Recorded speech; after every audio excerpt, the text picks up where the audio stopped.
Семья Козловых набирает на этом этапе 2 балла. Всего у Козловых после 5 испытаний 11 баллов. Семья Ксенофонтовых показывает время 8 минут 39 секунд и получает 3 балла. Всего у семьи из Хангаласского улуса 11 баллов. Семья Филипповых из Алекминска трассу прошла быстрее на 7 секунд и получает максимум баллов. Суммарно у Филипповых по итогам 5 конкурсов 16 баллов. Семья Андреевых из Хангаласского улуса получает за овраг и спуск 1 балл. Сумма баллов Андреевых 12. Уже семьи готовятся к следующему этапу, такой полевой этап, где им предстоит развести огонь в мороз. Участники подготавливают свои костровые участки.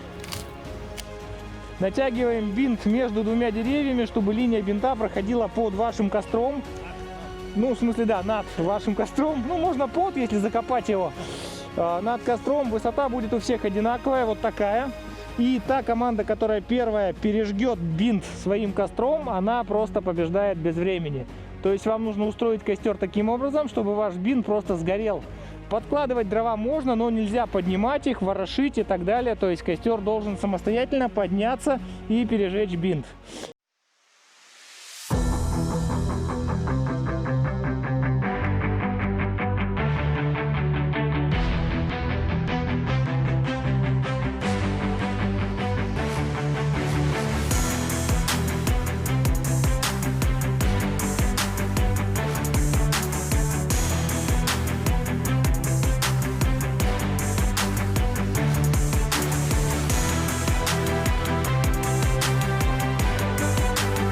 Наши участники – семьи, откликнувшиеся на кастинг зимнего сезона из Хангаласского, Алекминского районов и города Якутска, продолжают выполнять испытания турслета. Напомним, в составлении заданий наших испытаний активное участие принимали представители туристической общественности. Так, один из наших ведущих, Евгений Никифоров, руководитель турклуба «Попутный ветер». Все наши инструкторы и председатель жюри состоят в федерациях спортивного туризма и альпинизма. Это полевой быт – обязательный этап на любых соревнованиях по туризму. А еще сегодня участникам предстоит выполнить задание этапа «Спасатель», осваивать навыки и умения, от знания которых иногда может зависеть жизнь человека. Мы продолжаем работать в документальном режиме. Смотрим и слушаем. Итак, у нас зафиксированы все наши бинтики на практически одинаковой высоте. Посмотрите, вот столько нужно будет прожечь дров нашим участникам, чтобы пережечь вот этот бинт. Не знаю, насколько это будет реально в таких суровых условиях, но мы в них верим. Они ведь прошли столько испытаний уже сегодня. Итак, бинты готовы, все зафиксированы. Готовимся к началу испытания. Итак, друзья, еще раз напоминаю. У нас с вами у каждого 3 спички, 3 попытки. Будьте в этом честны. У кого полные коробки, пожалуйста, их не используйте. Я думаю, что со второй спички вы точно все разожжете. Третья будет резервная. Задача сложить костер. Это манок. Сейчас будут по нам стрелять. Задача сложить костер таким образом, чтобы как можно быстрее пережечь бинт. Начинаем мы все одновременно по счету 3. Первая команда, которая пережгла свой бинтик, получает максимальное количество очков. Вторая чуть меньше, третья еще меньше. И четвертая получает минимальное количество очков.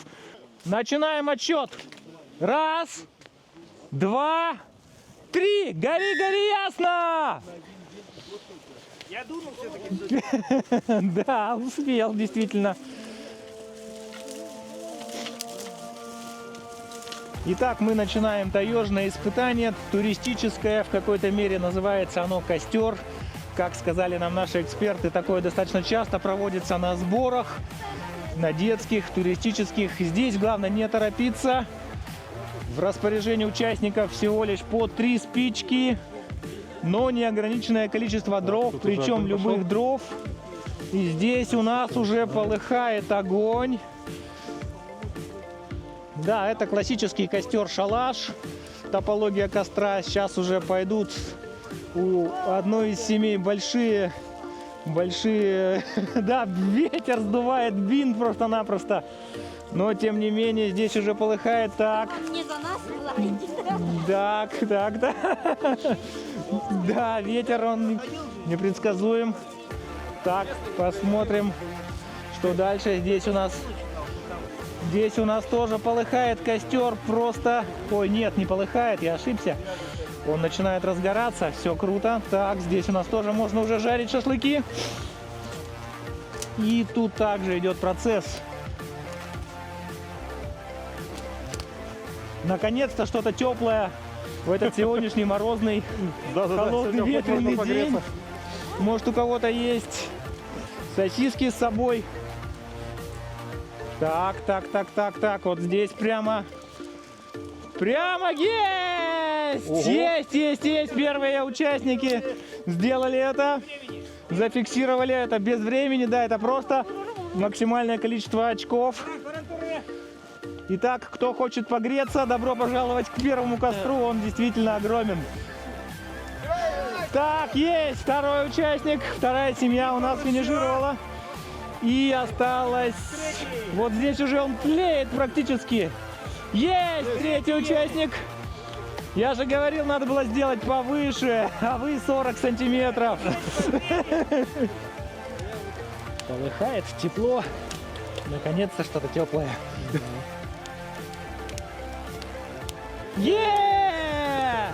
Ура! Все, финиш! Все достойно завершили испытание.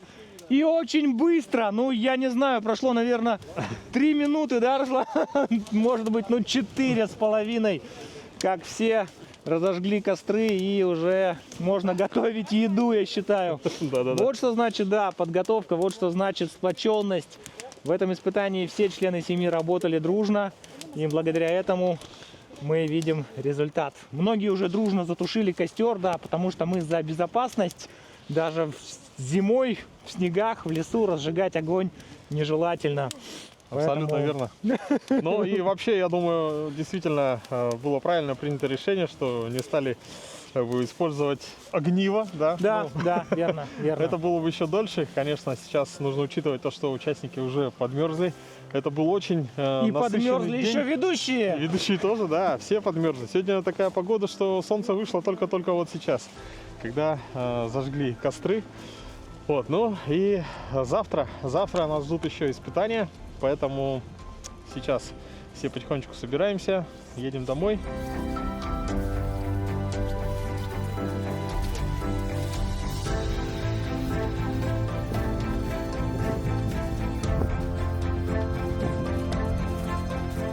Конечно же, когда вы выезжаете на природу, у вас должна быть хорошая экипировка, кемпинговое оборудование, и все это предлагает Байнай центр. Но надо отметить, что еще наших детей, да, вот, которые участвуют в конкурсе, в нашем турслете, еще не было, они еще не появились на свет, а компания Байнай Центр уже поставляла хорошее оборудование кемпинговое, все, что нужно для охоты и для рыбалки. Ну и, конечно, хотелось бы отметить одну из интересных продукций, которую представляет Байнай Центр, мы вам представим в нашем выпуске.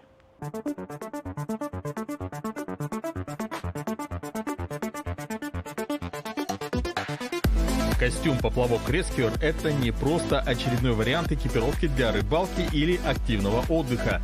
Этот костюм разработан на основе 30-летнего опыта в создании высококачественной защитной одежды для экстремальных условий, и он оправдывает каждое свое свойство.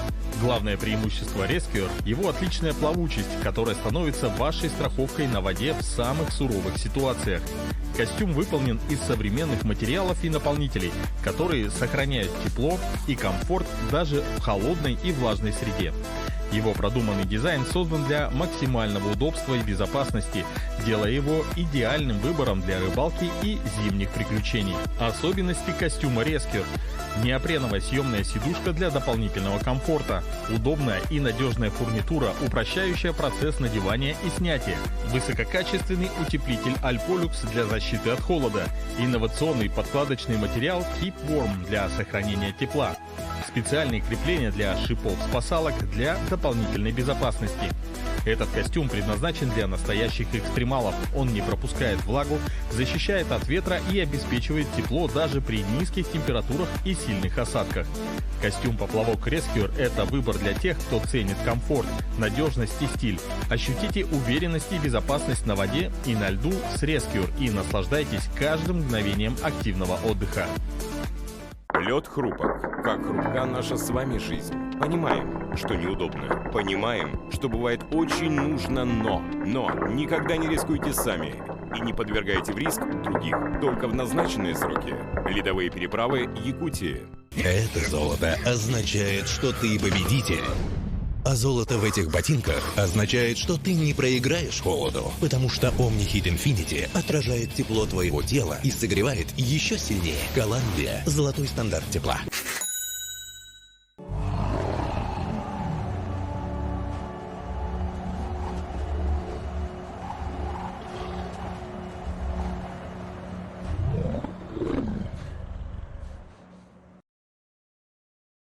Итак, готовы?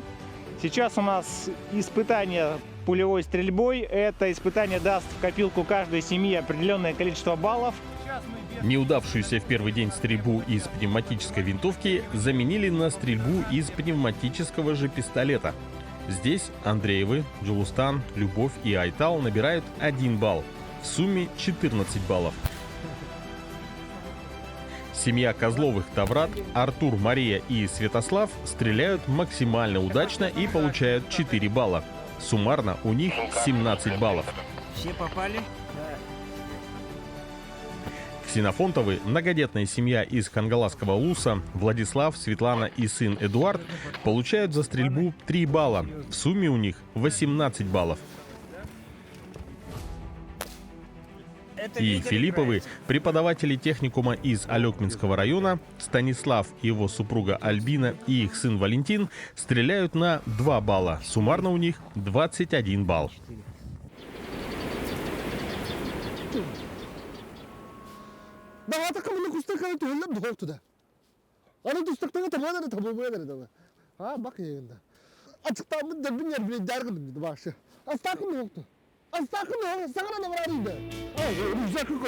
Only you can make all this world seem right. Чера доктор. Наал бахба простах полтах табу мен спокойно алрабынын. Аттан бир күшүтүм акары курдук сарала сүндү сүн болду. Дагы кетакка кинеха чоккай асу.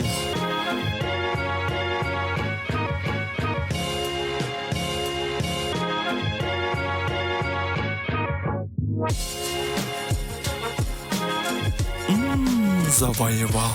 Чоккаяс. Чоккаан. Наиболее распространенный жгут эсмарта, я мне его покажу. Один из видных деятелей туристического движения Якутии, президент Федерации спортивного туризма Республики Василий Александрович Пуляевский, руководил этапом «Спасатель», который включал в себя 2 задания. Вернее, 3. А какие? Смотрим далее. Раненого транспортируете на волокуши. Значит так. Смотрите. Главное, ребята, помнить, что я вам говорил. Наложение, остановка кровотечения – это комплекс мероприятий. Не один просто замотали и все. Хорошо? Итак, Давай, помним, если что-то вы не можете сделать, вы проговариваете вслух, чтобы я слышал. Да. Мы то-то, то-то делаем. Хорошо, чтобы было понятно всем. Мы здесь не только соревнуемся, ребята, не только соревнуемся здесь, мы еще и учимся. Важно, чтобы вы отсюда вынесли что-то полезное, которое в жизни потом пригодится.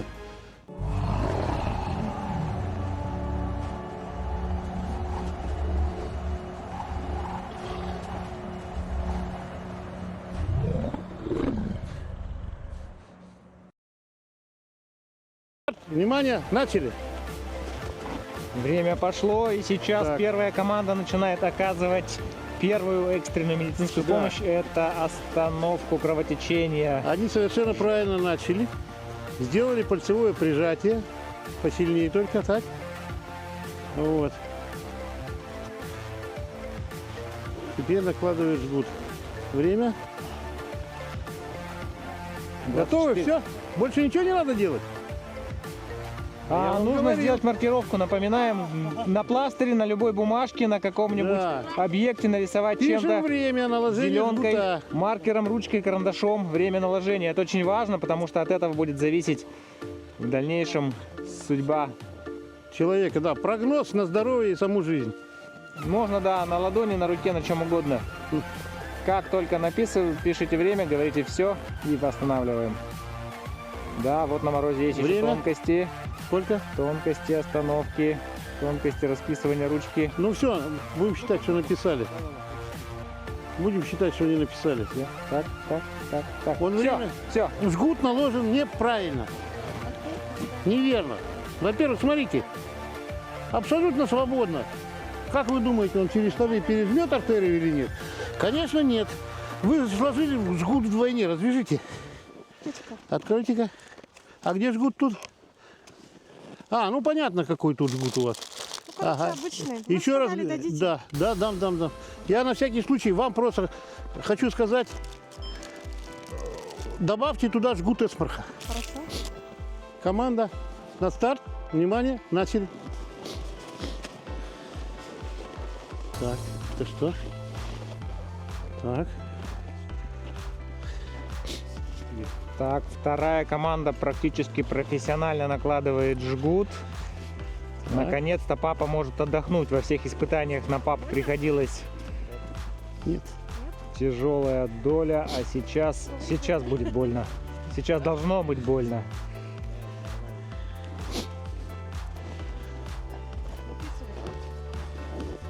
Так. Как только запишите, скажете все, время останавливаем. Так, потом я буду проверять. Все, Стоп. 45 секунд с копейками, это практически норматив. Внимание, Сейчас, проверка. Виталий Александрович, смотрим. Проверка. Видите, да, дорогие друзья? То же самое, жгут не наложен. Ваш товарищ, не хочется говорить таких слов. Я этого не говорю. Вот, все, вставайте. Внимание, начали. О, слаженная команда. Слаженная команда, да. Так, Жестко, ну-ка посмотрим. но справедливо. Так, что тут у нас? Молодец. Больно? Больно. Это хорошо. Отлично. Кажется, это не очень хорошо, судя по ощущениям, но, видимо, так и должна выглядеть первая помощь. Руслан, хорошо, что нас с тобой здесь не используют в качестве пострадавших. Нас бы пришлось тащить. Так, так.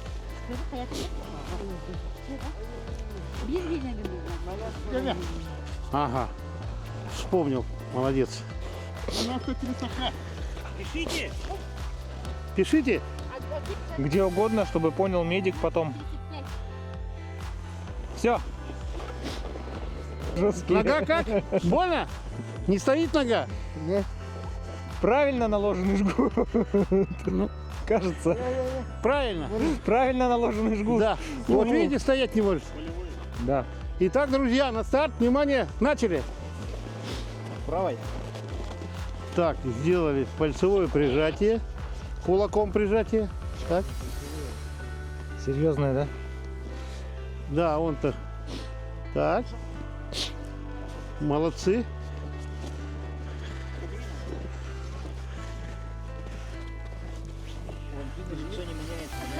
Не больно? Кажется, да, нет. Давайте, кажется, не уже сломайте нормально. ногу, только навалились два мужика. Раз, хорош, сильно не затягивай. Второй раз.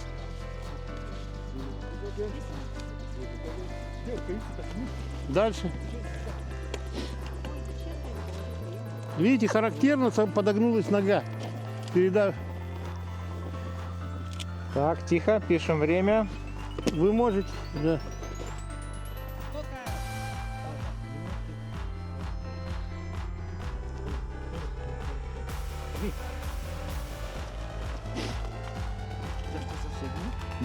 Все, финиш, Финиш, да. финиш, развязываем.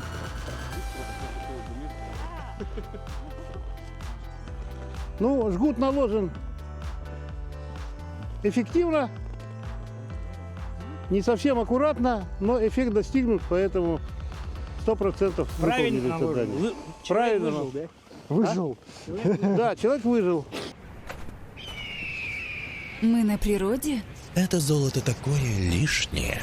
А это золото такое теплое, потому что Omni-Heat Infinity отражает тепло твоего тела и согревает еще сильнее. Коламбия – золотой стандарт тепла.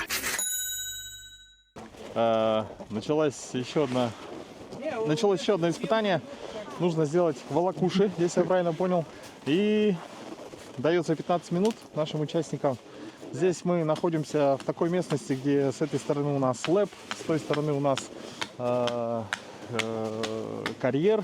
Поэтому в целом наши участники, но тем не менее есть ограничения, да, на жерди до 7 сантиметров. До 7 сантиметров в диаметре. У них 20 метров веревки. И 20 метров веревки. 20 метров веревки. Все это у нас дается для того, чтобы сделать волокуши, и затем будет еще транспортировка человека на сделанных волокушах. Так, что-то сзади Нас меня чуть уже. не зарубили. Руслан, это довольно опасная работа, да. Нам чуть сейчас было не прилетело щепками в лоб. Активно начала кипеть работа. Люди Я предлагаю сейчас смотреть. Да, сконцентрироваться на нашей безопасности.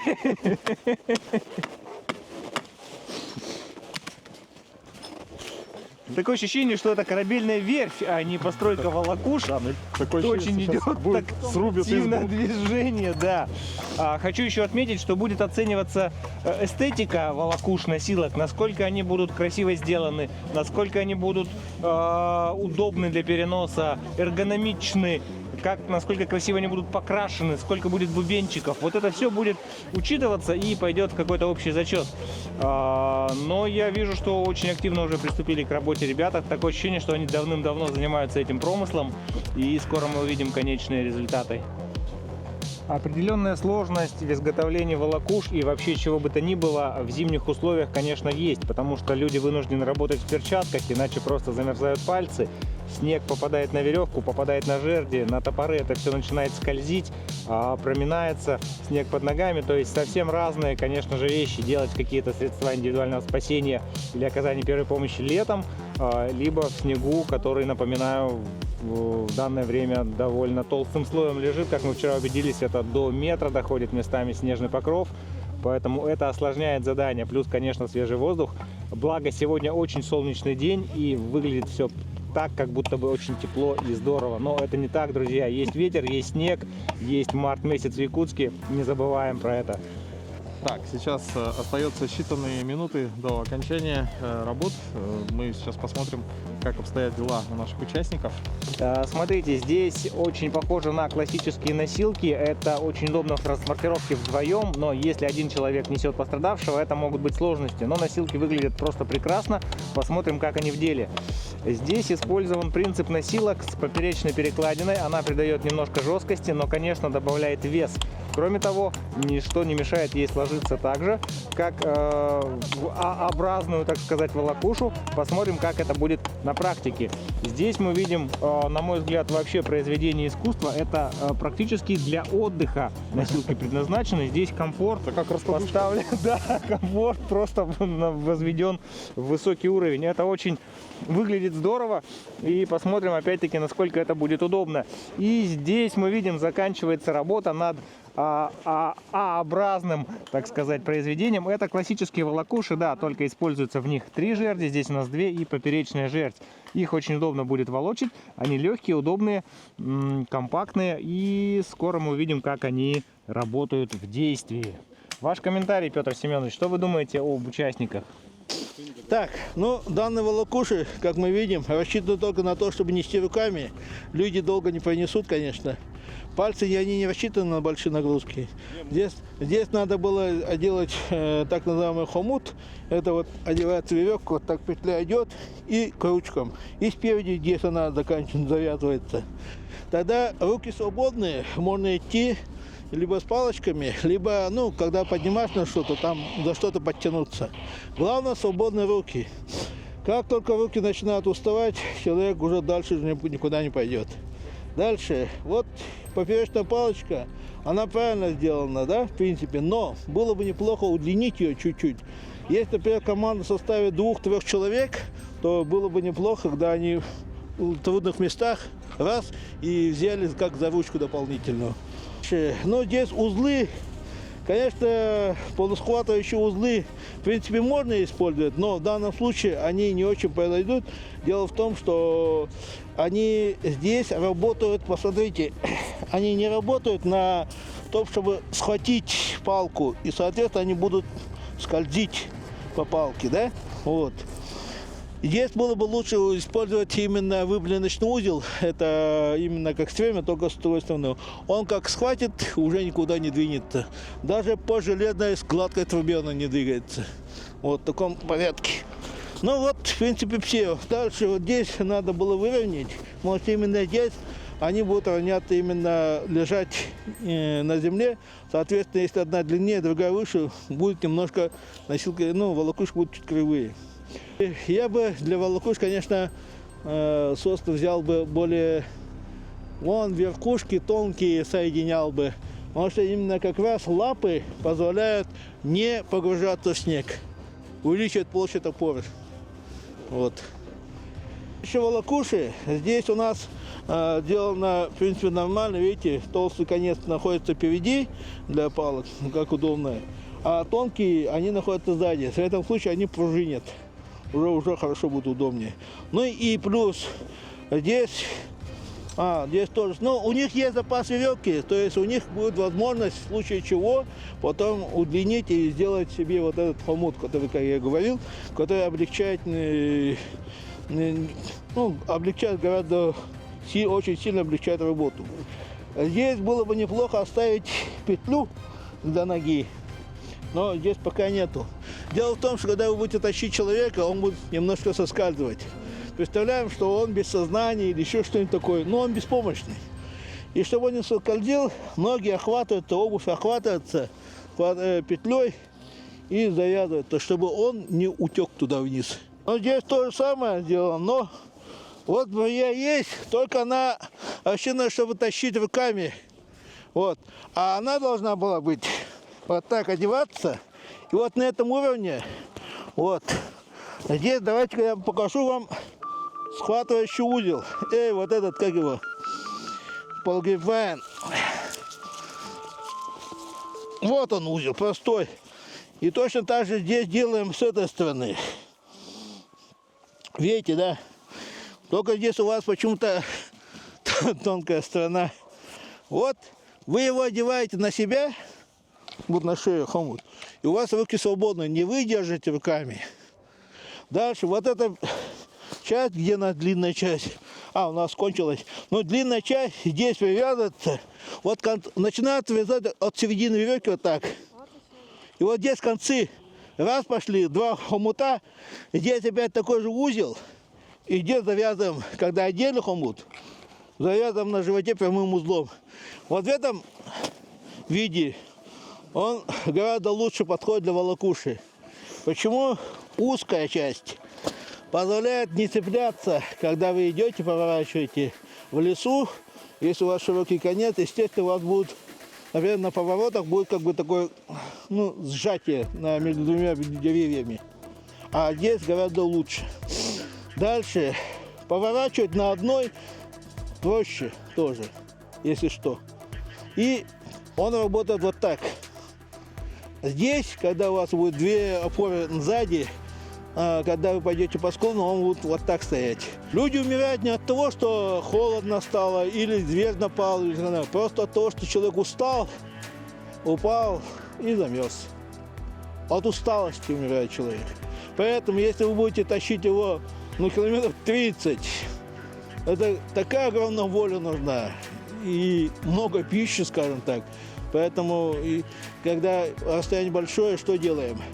Делаем укрытие, оставляем человека там, даем ему рядом много-много дров, возможно, снег там какой-то рядом ложным котелком уже растопленный или еще что, я не знаю, да?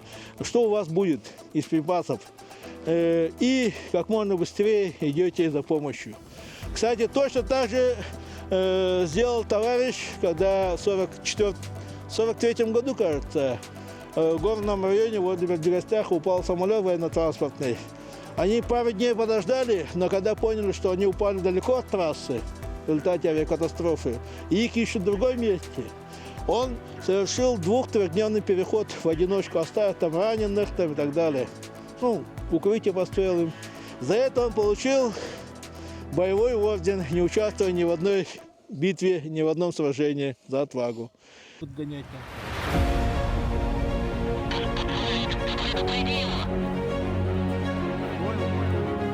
Участники готовы? На старт. Внимание. Марш, пошли!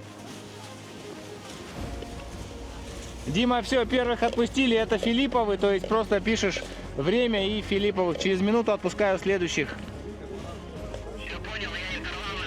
Хорошо идут, да? Давайте выходим на стартовую позицию.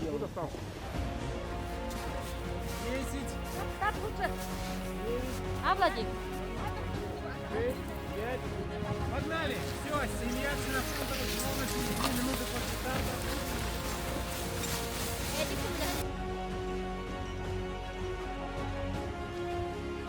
Так, все, готовимся.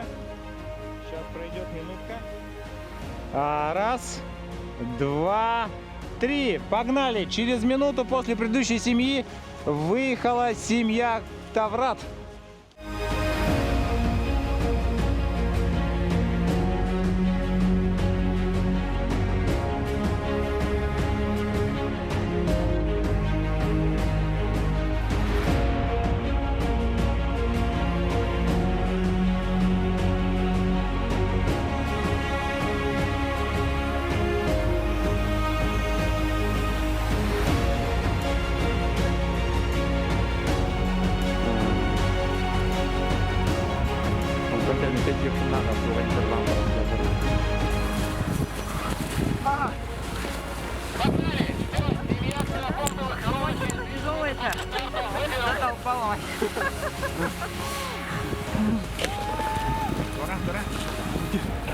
Собирай, уйди.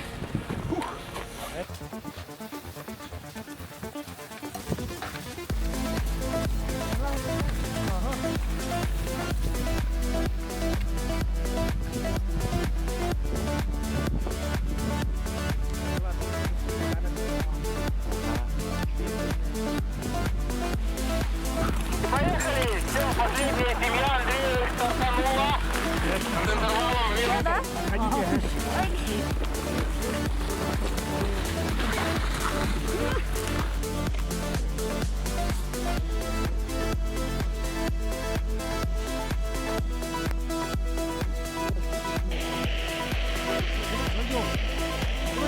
Хватай палку. Вторую палку хватай.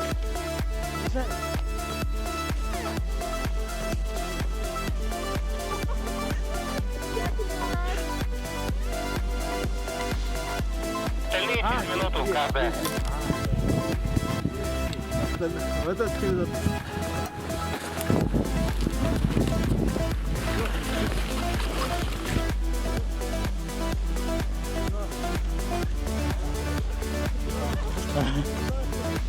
Три метра!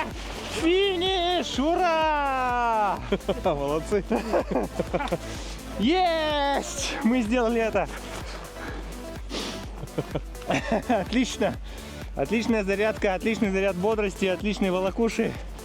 Теперь мы знаем, как не просто транспортировать пострадавших по лесу, по снегу, но это чертовски весело и сплочает семью. Просто нереально. Но если в Это целях драйв. тренировки, да. Конечно, в целях физической тренировки, естественно.